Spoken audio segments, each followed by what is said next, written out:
Hi friends, welcome to BTS Telugu channel. ఈరోజు నేను సంకటహర చతుర్థి పూజ చూపిస్తున్నాను.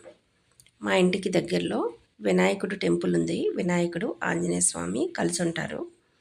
ఇలా దీపాలు అయితే అలంకరించారు. ఇంకా పూజ స్టార్ట్ అవ్వలేదు. అదే టెంపుల్లో సుబ్రహ్మణ్యేశ్వర స్వామి కూడా ఉన్నాడు.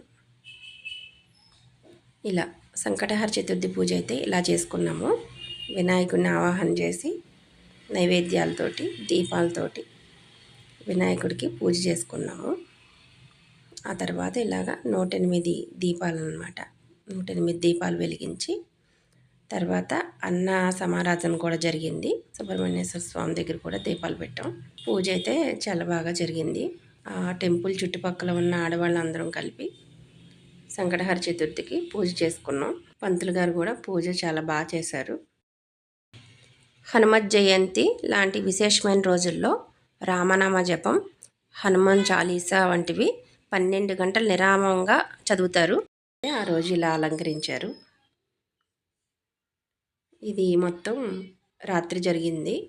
సంకటహర చతుర్థి నిన్న అన్నమాట. ఈ టెంపుల్కి 50 ఇయర్స్ చరిత్ర ఉంది. ఇది 50 సంవత్సరాల క్రితమే ముందు ఒక చిన్న టెంపుల్ ఉండేది.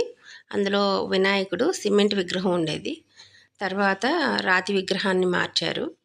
ఆ తర్వాత నుంచి ఒక టీమ్ ఫామ్ అయ్యి ఈ టెంపుల్ని కొంచెం డెవలప్మెంట్ చేశారు. ఇప్పుడు రెగ్యులర్గా ఈ టెంపుల్లో పూజలు జరుగుతున్నాయి. ఇక్కడ ఏదైనా సరే అనుకున్నది మంచిగా పూజ చేసుకొని మనం వేడుకుంటే ఖచ్చితంగా జరుగుద్ది. Thanks for watching.